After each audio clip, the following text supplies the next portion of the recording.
I'll fix you with my love. So when I decided to hit the road with WW for a full day of wellness, I knew one of the things I wanted to do was to invite some of the country's most influential trailblazers and game-changing thinkers in the world to join me. So these are the rare few who have actually channeled their fame and harnessed their own experiences to become a force for all that it means to be well and to do well in this world. So I'm honored that my very first guest came to Fort Lauderdale to share herself with all of us today. Please welcome the incomparable Lady Gaga.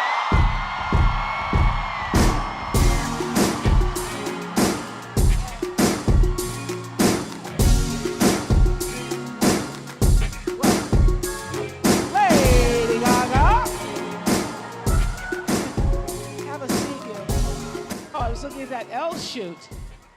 Hey. How are you? Welcome. Thank you so much for having me. Welcome. Let the people absorb it all. Thanks for coming. I was saying to reporters yesterday, I was really nervous about asking you. First of all, because it's one of those things, I was so nervous about asking you. And then you asked me, and I was like, move my vacation. I'd do anything for Oprah. And that's why, because people are usually on vacation and just sort of getting back into the new year. But the fact that you said yes so immediately, when we were actually having a conversation that ended up in Elle magazine, and you were so forthcoming and so honest, that I was like, we need to be sharing this with some people on a stage. So thank you. Thank you so much. So we've been talking about vision, and everyone gave up their Saturday to come out and start the process of getting clarity for their own vision. They knew you were coming too, so I think you were part of it. I think this stadium would have been full without me, Oprah. I'm pretty sure you can fill a room. I think it's the whole package that people are seeking higher ground for themselves. People are looking to make the best life possible for themselves. And you know what? What? I want that for every person in this room, and I want it for the world. Yes. Absolutely. I want to know when you got clarity for yourself about the vision of creating Gaga. Well, at first, when I was younger, I went through a lot of struggles in high school. I was really bullied. I didn't feel good about myself. And I got made fun of, like, why do you want to be a singer? Why do you want to be a musician? Why do you want to be an actress? And I felt so secluded and isolated. And it was time, once I dropped out of college, I will admit, stay in school. But I dropped out of college because I was like, I have to pursue my dreams as a musician. This is what I want. And it was in creating Gaga that I was able to create a superhero for myself. It was a vision for the me that I wanted to be. I wanted to be confident. I wanted to be filled with self-compassion. I wanted to be filled with compassion for others. And I wanted to share my story and my vision of the world with the world. And so you created this sort of alter person, Gaga. Who now has become me also. I mean, I Yes. don't know what happened, but it just sort of went. But that's what happens. When you have a vision for yourself, you see, you can be here, right? And then you have your vision, and then all of a sudden, The two merge. they come together. You become aligned. Yes. And you say that Lady Gaga, the creation of Gaga, actually gave Stephanie the wings to fly. Gaga, myself, has given me the wings to fly. And what I was going to, add is that now, after almost over a decade of being in the industry, I really recognize my position that people are watching me. Now, I could hyper-focus on being objectified or being in tabloids or being gossiped about. But you know what? I'm thinking to myself, oh, the world is watching, and I have something important to say, and I want to change people's lives, and now my mission is different, and I have a responsibility to this whole world. Yes. Because one of the things that we discussed in L, one of the things that surprised me when we talked about it in the recent Elle magazine, I was saying you have spent a lot of time shocking the world. That meat dress was the first time we all were kind of aghast. And you said you have now reached a point in your life where you don't feel the need to create some identity of shocking people. Yes, I think it was something that I enjoyed to bemuse people, so that they would listen to the music and that there was sort of a state of confusion of who is this woman? I don't really, I'm like, it's kind of like, watching a train wreck, But the truth is that was part of my art form, was how do I get people to see and watch and listen and become engaged with me on a personal level, even though it felt quite superficial, I think, for a lot of people. And it's changed since then because, number one, it's no longer shocking to have pink hair. And number two, I think the most shocking thing that I could possibly do is be completely vulnerable and honest with you about my life, what I've been through, the struggles that I've seen, that I've also been a part of, and share that with the world so that I can help other people who are suffering. And one of those things that I deeply care about is mental health. Yes. Gaga has agreed so graciously to be a part of a series that I'm doing for Apple TV with Prince Harry on mental health, and she's agreed to allow us actually to follow her through a lot of the process. One of the things that struck me when you were at the Oscars and everybody started whispering about, was it true that you and Bradley were not, or were not, or were not? And Gaga, tell them what you told me. I said we did a really good job at fooling everyone. Because they're actors. We created that. They created the whole thing because it wouldn't have worked if you didn't believe that they were in love. I mean, I don't know if everyone here knows who Ginger Rogers and Fred Astaire were, but would you have wanted to watch them perform and look like they hated each other? Yeah. So one of the things I loved was your speech, where you laid it all out there in the few seconds that you had. You said, if you're home and you're watching this right now, all I have to say is this is hard work. I've worked hard for a long time, and it's not about just winning. It's about not giving up. And if you have a dream, fight for it. And this is a part I love so much, y'all. This is worth a quote. There's a discipline for passion. And it's not about how many times you get rejected or you fall down or you've been beaten up. It's how many times you stand up and are brave and you keep on going. I just love that. There's a discipline for passion. Thank you. There is a different discipline for passion. And guess what? This book that you've given everyone today, yes, this entire event, this is also an exercise in a discipline of passion for yourself. This is the time that is for you, to give back to you. When you give back to yourself, you sit in a state of gratitude, and then you are able to give to those around you and be kind. That is how we heal the world. So, someone had asked you, what do you see when you look at that Oscar? And you say you see a lot of pain. And was that because of the hard work? Or is that because of the actual physical, mental pain that you had to go through up until that moment to get it? Well, it's not a huge secret, but some of you might not know in the audience tonight or who's watching. But I struggle with mental health issues, and I struggle also with chronic pain. Some call it fibromyalgia or neuropathic pain. What does that mean, fibromyalgia? What does that mean? That is a very big question, Oprah.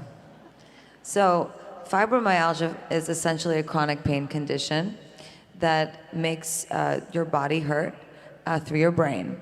Now, someone that might be watching this that has it might be saying, don't tell me that my fibromyalgia is in my head, because my whole body hurts. And even sitting here with you today, I am in head-to-toe pain. But what's interesting about it is that I have found through neuropsych research and my relationship with my doctors that fibromyalgia can be treated through mental health therapy. And mental health is a medical condition. It should be treated as a medical condition. It should not be ignored. And So twice you've said you have mental health issues. Yes. What does that mean for you? Because as I was sharing with you on the phone, I have a girls' school with girls who've come from traumatic backgrounds. Yes. And I didn't know until I started the school, because I had this idea that I'm going to create the school and everybody's going to come and they're going to get an education, then they're going to go out in the world and everything's going to be fabulous. I had no idea the impact that trauma has on your mental health. Well, I've shared this with you, and I will share it again, very vulnerably with all of you. I could open my book and read it, but I'll just tell you. So I was raped repeatedly when I was 19 years old, and I also developed PTSD. And as a result of the rape? As a result of being raped, and also not processing that trauma. I did not have anyone help me. I did not have a therapist. I did not have a psychiatrist. I did not have a doctor help me through it. I just all of a sudden became a star and was traveling the world, going from hotel room to garage to limo to stage, and I never dealt with it. And then all of a sudden, I started to experience this incredible, intense pain throughout my entire body that mimicked actually the illness that I felt after I was raped.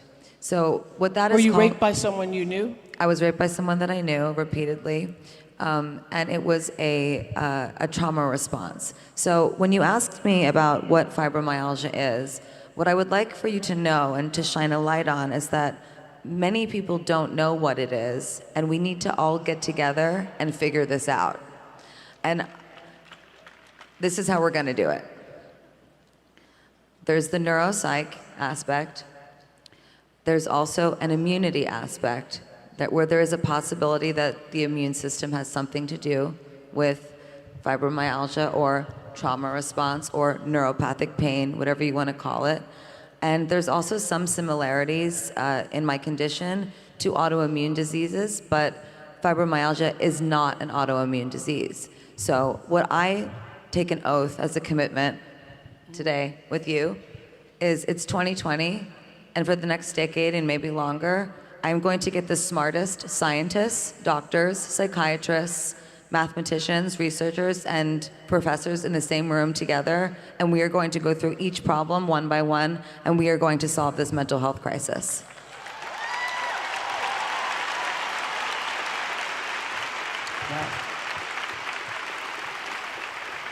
So when you are raped and you have no way of processing that, the triggers come in all forms, in ways that you cannot predict, and show up in your life in areas that at the time you don't know that this is mental illness. You shared with me that you became a cutter. I did. And I have scars. And that you have scars from cutting. Can you explain to me, because I have girls at my school who cut, and I still to this day don't understand what it means. And I know if you are in this audience, some of you have raised daughters who were cutters. Yes. What is that? Well, I like to say I used to cut. Yeah. As opposed to saying cutter. And I think I did say that with you in our interview. I love you too, sweetheart.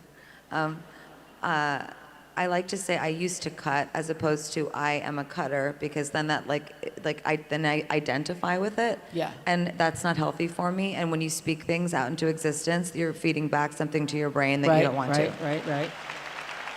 So I used to cut, Cutting, for me, I believe, happens for a variety of reasons. I also used to throw myself against the wall. I mean, I used to do some horrible things to myself when I was in pain. And the truth is there's two reasons I believe that this happens. And this is my own personal expertise just from my experience. Is that for half a second, right, if you cut, you get some relief from the other pain that you're feeling because you have pain somewhere else.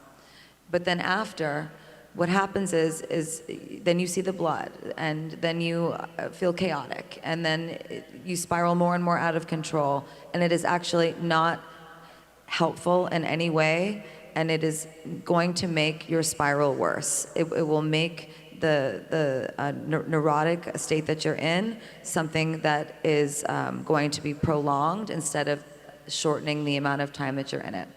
Another reason, though, that people cut also is to show.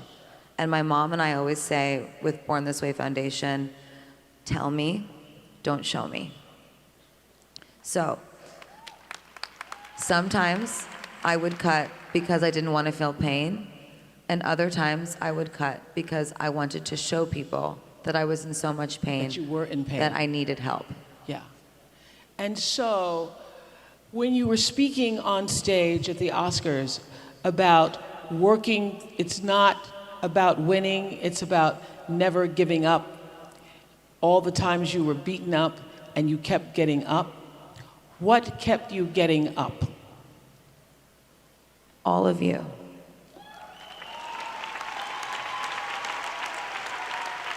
And women like you. Faith, inspiration, hope. And I also have to say it, and I know that this is controversial in a lot of ways, but medicine really helped me. And I think a lot of people are afraid of medicine for their brains to help them. And I really want to just erase the stigma around this, because I'm sick of saying it over and over and over again. And also, by the way, if your primary care doctor is prescribing you an antidepressant, this should not be happening. Your primary care doctor should be introducing you to a psychiatrist who is an expert in brain medication. And what moves me so much in this space, and why I want to work so heavily and much more thoroughly through it in the future, is that not everybody has access to these things. And not everybody has the money for these things. And I want the money for it. I want the best doctors in the world. And I want us to understand the brain and all get on the same page about it, so that Gen Z does not have to deal with this the way that we are right now. Mental health is a crisis. And so medication has helped you. Medication's helped me tremendously. I mean, I take an antipsychotic. I'm in the 1.4 percentile of people that do. But And if you didn't take that medicine, what would happen? What would your life be like? I would spiral very frequently, and I would spasm in my sleep. Wow. So, are you able to remain creative in the midst of the pain? Yes. Really? Yes, and that has come from both medicine, therapy, dialectical behavioral therapy, cognitive therapy. DBT therapy, yes. DBT therapy, yes. Yes. And also, it's come through something that I learned through DBT, which is called radical acceptance. I am sitting here with arguably the most powerful woman on the planet. Oh, thank you. Thank you. And I have radically accepted that I will put my shame in a box all the way over there and make it very small. And say to myself, I have mental health issues. I take a lot of medication to stay on board. And I'm a survivor. And I'm living and I'm thriving and I'm strong, and I'm going to take all my life experiences and I'm going to share them with the world and make it a better place. Wow.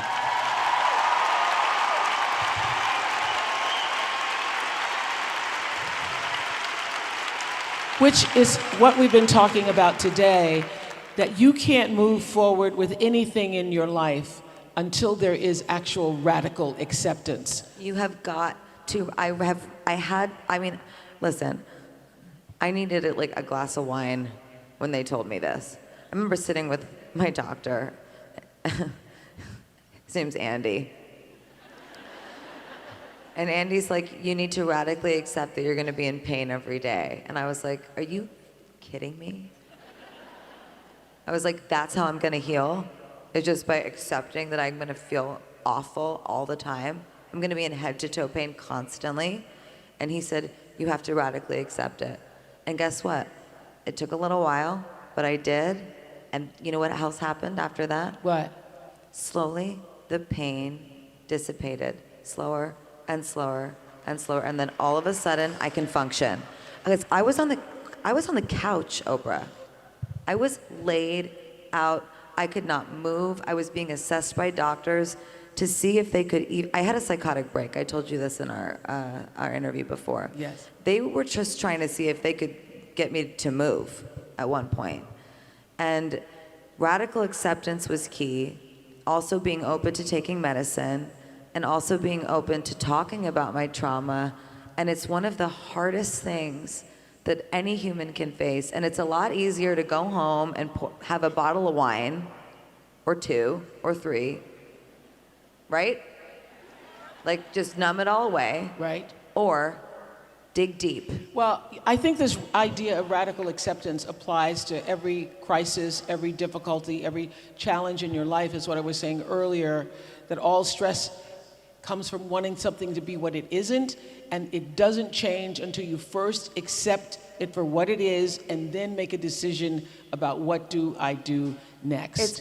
It's problem solving. You know, it's something in DBT that they teach you is about emotions, and then I'll explain it. So if I say I'm upset, right? Then I'll say, why am I upset? And then I will write down all the reasons, and then I will check the facts. And if the emotion of feeling upset fits the facts, then I'll go to the next stage and I will say, okay, what action am I going to take now to solve this problem? So if I'm upset because I'm in pain, right? Then what's my action going to be? I'm going to take my medication that's going to help me. I'm going to reach out to a friend or my doctor and tell them that I'm not feeling well. And I'm going to try to get to the core of the issue inside of me and speak it out into existence and do the cognitive work to say, I am upset because today I am triggered about being raped when I was 19, and I'm having a trauma response, and I'm going to take my medication, and I'm going to try to calm down my nervous system as much as possible so that this pain dissipates.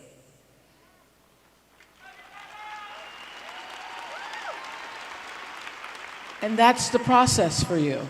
That is the process. That's one of many processes. I can get triggered by lots of different things, by movies, things that people say.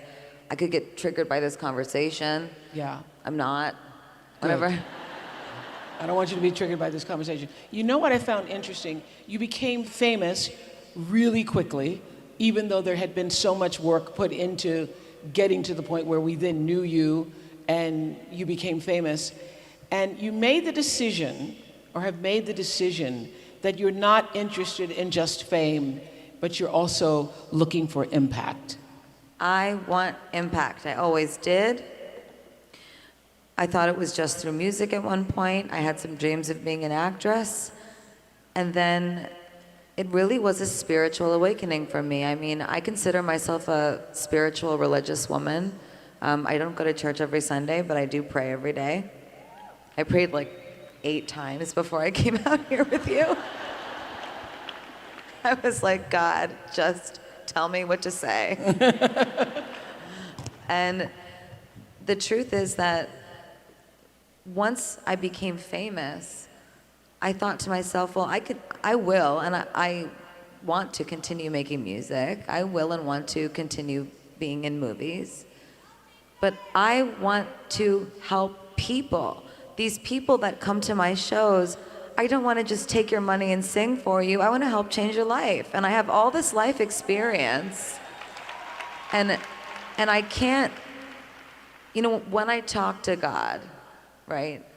And whatever you want to call it for yourself, if it's God or the other realm or your angels or By any name, it responds. Any gender, right? In response, when I talk to God, I say, tell me what to do, because I'm being watched, and I want to do the right thing here.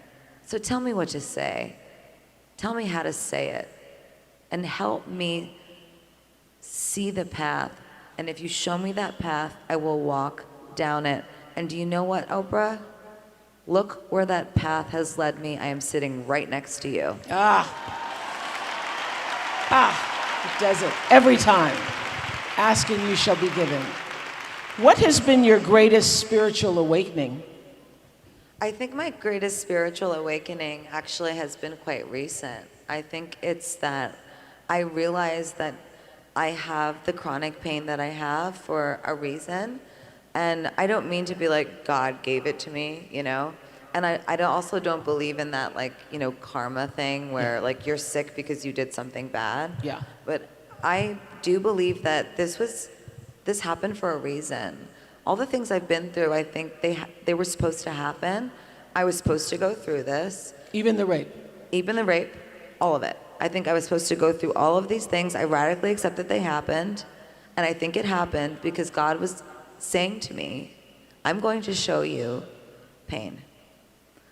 And then you're going to help other people who are in pain because you're going to understand it. Because you can't give what you don't have. I can't look away. Yeah. Because now when I see someone in pain, I can't look away because I go, oh, no, you're in pain. I'm in pain too. And then now I'm in problem solving mode. I got my suit on and my heels and I'm ready to go. Yes. So this wisdom came from this pain. What has been the lesson that's actually taken you the longest to learn? How to be wise. Ah. See, there is the rational mind and there is the emotional mind. And I think from day to day, we all experience ourselves, if we're mindful in some type of way, which I think this is good to be mindful about, is am I operating from an emotional space today or from a rational space today? Meaning, when I say rational, I mean cerebral, like intelligence, thoughts, facts, just really pragmatic. And emotional meaning am I operating from the heart? Am I really upset because my boyfriend broke up with me and I'm a mess, and I'm just being completely irrational? Wise sits in the center. Wise is when you are both rational and emotional at the same time, and those two things meet and you become wise. And that was the lesson that I learned. I mean, I had to learn how to pull myself back from either place and then sit in the center, because actually a psychotic break, and if you look in the brain, or it's sort of a metaphor about the brain, it's like if you're centered, you're in here. Because right? you had a psychotic break. I right? had a psychotic break. I'll explain what happened. Okay. So here's my brain, right? Here's my center, right? And then I was triggered really badly in a court deposition. And I just, this part of the brain where you stay centered and you don't disassociate, right? It went like this. It slammed down. And my whole body started tingling and I started screaming. Where were you? I was in a hospital. And it's very difficult to describe what it feels like, other than that you first are completely tingling from head to toe and then you go numb. But what is essentially happening is the brain goes, that's enough. I don't want to think about this anymore. I don't want to feel this anymore. Boom. And you literally break from reality as we know it. You break from reality as we know it. You have no concept of what's going on around you. There is nothing wrong, but you are in a traumatic state that you feel like I remember going into the hospital and screaming, why is no one else panicking? Why aren't you panicking? And then they brought a psychiatrist in, and then I'm in head to toe pain at the same time, right? And they brought in a psychiatrist, and I said, "Can you get me a real doctor?" And he was like, "Hey, so nice to meet you." And he sat down, and I was like, "I need medicine. I don't feel well. I can't feel my, like, I help me, right?" And then he just said, "I need you to explain to me what happened today." And I was so annoyed. But I'm telling you this story because even I, who run Born This Way Foundation with my mother, was irritated that they brought a psychiatrist in to help me. I mean, that's how, like, gone I was. I was so separated from the world. And once we started talking, he realized what had happened to me. And then he ordered a medication for me that I took reluctantly at first. And then he became my psychiatrist and assembled a team for me. And I went away to a place that I go to sometimes still for like a reboot. Yeah. And they took care of me. And we got all of the things lined up. And I have a very unorthodox, actually, set of pills that I take. But they saved my life. And I'm very grateful. Well, I think this is remarkable that you feel so open-hearted, vulnerable enough to share this. Was there a time when you were afraid of it getting out? Like Gaga's had a psychotic break, y'all. You know, I think I was more scared of the psychotic break itself than I was about people knowing about it. I mean, when your brain like flatlines like that, I mean, it's something I would never want to ever experience ever again. And when that happened, were you thinking about your famed life, your life as Lady Gaga? Were you thinking those days may be over? Were you thinking? I was thinking two different things. So to answer your first question, at some point I had to tell people because I can't live a lie. I'm an authentic person, and here I am, and I'm perfectly imperfect. You know, it's like, and we all are, and we all have our things that we go through, and I just felt like, why wouldn't I share this when I share all of myself with the world all the time? And I could maybe help people that have had psychotic breaks or maybe are on the verge of having one and, you know, spread my message. But when I was there, one of the very first things that we talked about in my therapy work was objectification, and that I didn't feel that I belonged to myself anymore. I felt that I belonged to the world. Wow. So how did you get you back for you? Oh, a lot of hard work. Yeah. Are you still in the process of that? I'm past that part. I feel that I belong to myself now, and I feel also that I belong to the world. And I've made peace with those things, and I'm happy with them. Mm-hmm. But, you know, it takes the hard work the same way that this book is hard work. Yeah. Meaning you have to go in and you got to really answer those questions. Like, don't be crafty. Don't try to get a good score. I thought some people, we learned a lot by watching people do it today, because I think for some people it's the first time they've ever actually asked themselves that question, some of these questions, and it takes time to actually think about what your true answers are. And also the ego. Yes. It's got to go. Because the ego just wants to score high. The ego wants to win the test. Oh, A+, yes. I'm perfect. Yes. Nope, don't do it. You're doing yourself a major disservice. Go in there and answer those questions authentically, and then study them and radically accept your score. This is where I am. And wherever you are, that's where you're supposed to be right now. It's where you're supposed to be right now, and then you can actually problem solve. You cannot problem solve if you're lying to yourself. See, I got to a place where I didn't know who I was anymore, so I broke. My brain shut off, right? But once I started to get to know myself again, I was able to, you know, turn all the knobs. Why didn't you know yourself anymore? Is it because you've given so much of yourself to the little monsters, to your fans, to the world, to your work? I just didn't stop moving. I just was moving and moving and working and dancing through insurmountable pain. And I will say it took years for me to be diagnosed with fibromyalgia.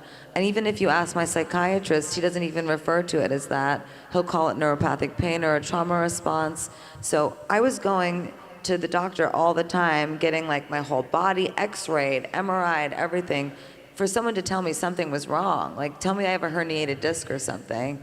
And they couldn't find anything, and it was so frustrating. So I was also on tour dancing in excruciating pain, and I wasn't properly medicated, and I wasn't in therapy. And so what were you telling yourself? I was afraid I was going to die. So you're performing on stage in front of thousands and thousands of people all over the world, and every night going to bed thinking you were going to die. Yeah. And you lived that way for how long? I would say I lived that way for about 5 years. That's so sad. And I radically accept those 5 years because they made me who I am.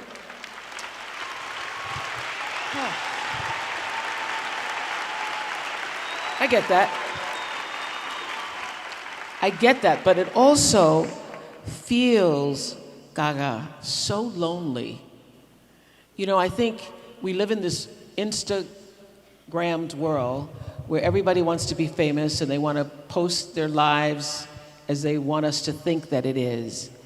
And this idea of what your life is like and what we see and what we've been exposed to about you, people think, oh gosh, I would just love to have that life.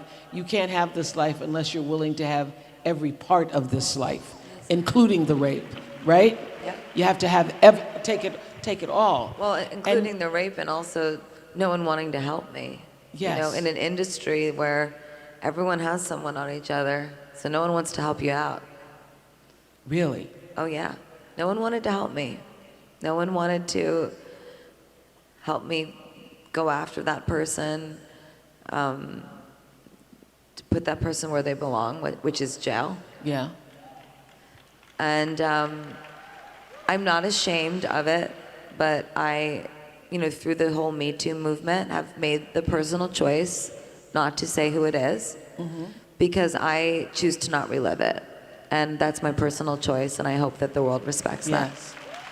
But let's talk about the loneliness for a moment. I think everybody has this assumption that if you're famous, you're always surrounded by people who are doing things for you and you're being supported and nourished and given everything that people imagine in their lives they would want for themselves. But it's also a lonely journey. It's lonely, and when you have chronic pain, it's extra lonely because it's just you that has it, and you can't make someone else feel it.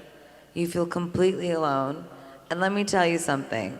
I might be famous, but if you think that someone's bringing me caviar all day, they're more likely to be giving me a bowl of ice to dunk my head in so I don't have a dissociative state. So my friends that I work with, I don't ever say that people work for me. They take care of me every single day so that I can be healthy and do my work, do what I love, and also because they so much believe in my mission. And for all of them that are here today, I would like to thank you so much for what you have done for me, my second family, so that I can be here with Oprah and talk to you about this importance of self-care and shine a light on something that is so important. Let's be radical. Let's change things.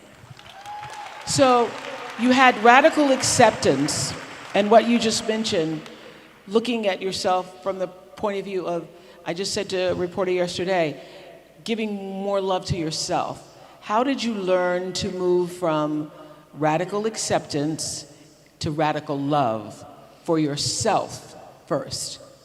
Well, you know, some days are better than others. Some days I have lots of self-love. Some days I have less. Some days I have lots of self-confidence. Some days I have less. But I had to radically just accept that every day can be different, and that's okay. It doesn't mean we're not moving forward. If you know, in therapy, they say sometimes when you take 3 steps forward, you might also take 1 step back. What's important is to try to keep tabs on making sure that if you take 2 steps forward, you don't also do something that takes you 10 steps backwards at the same time. So, you know, my practice and my commitment is gratitude. And Gratitude even in the midst of the pain? gratitude even in the midst of the pain. I do this all the time. I will be laying on my porch in pain crying, and I will say, thank you, God, for this pain. Thank you. I surrender it to you. This pain is meant for me and my body right now. I'm here in this moment, and I'm learning. Thank you for teaching me. Wow. Amen to that. So what's the things that you do on a regular basis to keep yourself whole? Medication. So you're medicated all the time? Yes, every day. Every day. What's your ritual? If I took my pillbox out, it would sound like a rattle. Like a baby rattle. Really? Oh, yeah. Okay. I mean, I don't mean to laugh, but it's kind of funny. And has the... But I'm healthier than I've ever been in my whole life. Does the medication affect your creative process at all? It does not affect my creative process. I don't take anything that does. When I get further down the road of creating this epicenter of mental health and healing, I will share more with the world on a scientific level what these medicines are. You're not on pain medication? I take no narcotics at all. No pain no. Yeah. If I call my doctor and I'm in a lot of pain, and I say, I need something to take this pain away. It's just too much. It's been 11 days. It's been 11 days. He says, well, you can go to the hospital and you can ask them to give you pain medication, and then I'm going to tell them no. And it's what they're going to give you is already in your purse. So just go to your purse and take your medication and be in pain in the privacy of your own home. And he doesn't mean it to be not nice to me. It's just that this is how we keep me safe, you know, and this is how I want to keep the world safe as well. I don't want people in pain taking pain medication. This is not the way that this is going to work. People will become addicted, and there is a correlation between mental health and chronic pain, and mental health is the biggest crisis in the world, right? So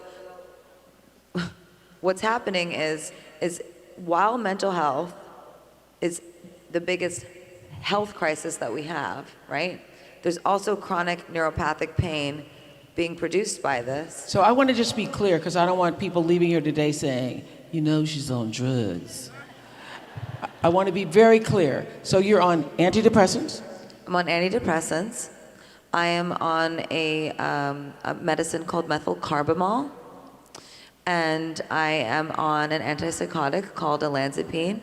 And I take a few other things that are stress-based. Yeah. But I want to be very careful about saying any of this, you know, in a public way to tell anyone what to take. You know, this is not, it's not the same for everyone. So I want to be very clear that if you feel that you need help, you need to go to a psychiatrist, and you need to be properly evaluated by that psychiatrist so that you can get the help that you truly need. What I take is not necessarily what you need to take.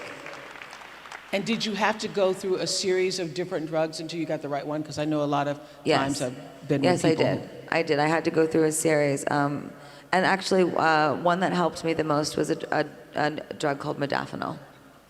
I don't know if anyone knows that drug, but it's in the morning when I wake up, I'm in tremendous pain most of the time, and it just kind of turns the lights on, and my brain just kind of wakes up, and then before I know it, the pain starts to dissipate a little bit.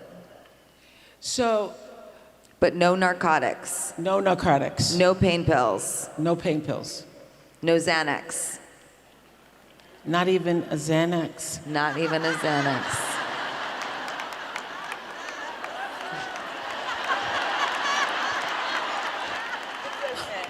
Okay. I'm not judging you. Okay, don't. I mean, we could offline have a conversation about other drugs that are better than Xanax, Okay, maybe. but listen, I started taking Xanax after my dog Luke we needed Luke to take Xanax to fly because he was like a wreck flying, and it calmed him. So I thought I might need one of those. Yeah. So when I'm traveling, You traveling or when you sign your tax returns, probably. when I'm traveling, no. When I'm traveling, and I'm in various time zones, and I can't get to sleep. I take a half of one of Luke's pills. Sometimes. Why, no, you looked at me with such shame in your eyes. There is no shame Okay, in your I'm just telling you. Xanax. It's okay. Okay, good. There's no Okay, shame. like, I have my baby rattle, Okay. and you have your Xanax, and we all need our things. I don't okay? call it Xanax. I call it Luke's pills. what Luke's? Because my dog was named Luke. My Oh, Luke's Luke. pills. Anyway. No shame.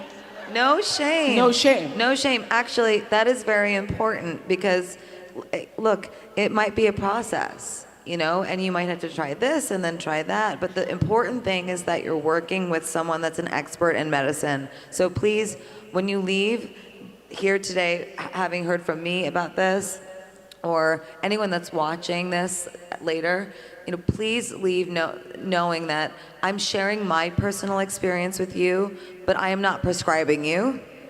For sure. We got that, right? You understand? Yes. Okay. And I am not at liberty to prescribe you. I just am sharing my story, and I have an unorthodox box of medication, and it has changed my life. So you use medication, but you also do many other things to keep yourself spiritually sound and Yes, so centered. I meditate. Yeah. I do Transcendental Meditation. It's great. Yeah. Bob Roth taught me. Bob Roth taught me. Okay. Isn't he great? He's great. Sorry. Okay.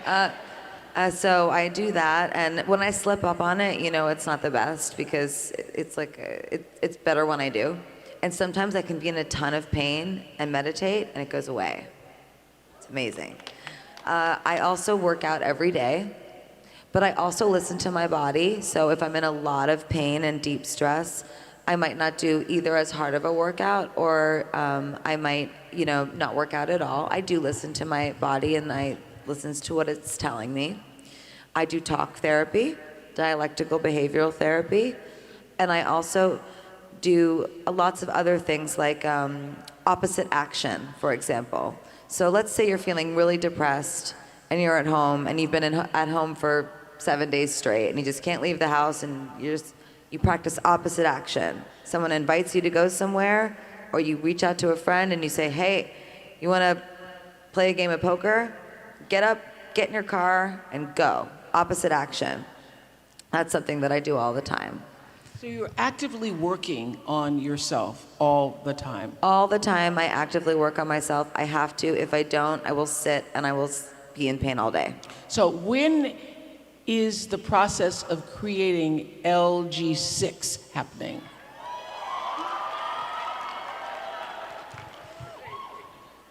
For years. For years. For years. Not 4 years, but for years. Okay. And it's happening.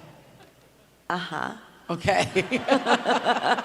Don't worry, we're having a self-care conversation, but I still am going to make music. Don't worry.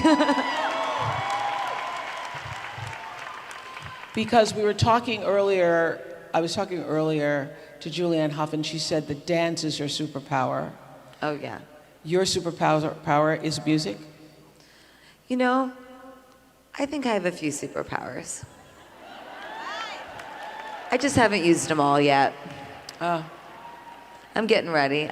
I've got a wand in my purse. I know your superpower certainly one of them was creating the Born This Way Foundation. I think it's one of the greatest things you've done. Thank you. Not only did you have that great, that anthem that became an anthem for so many people's lives, to say, I radically accept myself as I am because I was born this way. So tell us what you intended, because intention is so important to us, what you intended when you created the work of that foundation. The work of that foundation was something that a lot of people didn't understand for a long time. Yeah. They're like, what do you guys do? Like, you raise money for what? We were like, for a kinder and braver world. And they would go, like, that, it's really that simple. We want to create a kinder and braver world. And they're like, I don't understand. So what we do is we do research, and we also provide resources so that people can learn more about mental health, the importance of kindness, and also we've put mental health first aid in schools around the country. And as also part of my commitment, this might be separate from the other epicenter of healing work that I want to do, is I want a mental health professional in every school in this country. We need it. And We need it. I want mental health to be its own class. What is health class? Sex ed? Is that what we're still doing? Is sex ed? I don't even know. I mean, like, what are we learning about in health class? We should be learning about the brain. And the We should heart. be learning about the brain and the how mind that and the works. body and its connection and all the things. Yes. So I want there to be someone in every school that someone can go to if they're in need of help, or that someone can go to if they see that someone else needs help. And then at the same time, it is a requirement in every school that you learn about the importance of kindness, you learn about triggers, you learn about depression. 44% of the population is suffering from depression, and it's because of loneliness. This is because of our cell phones and social media. This is not lonely because we don't have partners, but we are literally collapsing around each other. There's all these walls, and we're collapsing around each other, unable to have this personal, interpersonal connection. It's got to stop. It's got to stop. And I know one of the things you're doing at the Born This Way Foundation is your approach to courage is to take little bites of bravery and teaching other people how to, which I love this idea of little bites of bravery. Just be a little braver every day. You know, like if you feel like you can't do something, just go do a little. Just a little bit. And I promise you, before you know it, you're taking a big old bite of bravery, and it's amazing. And it can be something small. Like for me, if I don't feel well, and maybe I have an off day, I have nothing to do, but I don't feel well, simply by, taking a bath and massaging some CBD oil on my body, and then going to the mirror, brushing my hair, putting on some makeup, getting dressed. These are also the things that you learn in DBT, right? That if you don't feel well, whether it's mind or body, you got to keep moving. You got to keep going. It's called throwing yourself into the moment. Throw yourself into the moment. Take a little bit of a bite of that bravery. Even if you only make it to the bath and you don't make it to the mirror, you did something. And I know that for you, I would say gratitude is my religion. It's the thing I practice with, deep consciousness and a sense of like regularity and discipline about it. And for you, that is kindness. It is kindness. Kindness heals the world. The earth is a slowly rotting apple on a kitchen counter. Oh, no. It's the truth. Okay. I'm sorry, but it's just true. I mean, it's like if you put an a apple on the slowly couch, rotting apple? but it's slow. It's really slow, right? But we have to be kind to that apple, to the humanity of that apple, and we have to be kind to the environment to keep that apple alive as long as possible, and that's through kindness. Yes, yes. And I have actually my commitment here. I want to hear your commitment. I commit to gratitude, to bring the greatest minds I can find in the world together to one by one solve the mental health crisis that is plaguing our world. I want to create an epicenter of healing, because when I give to others, I give also back to myself. Indeed. Lady Gaga gave up her vacation to come and sit and share her truth with us. Thank you. Can I just say, Oprah, I love you. I love you back, girl. I love you back. Oh. You're so good. Lady Gaga!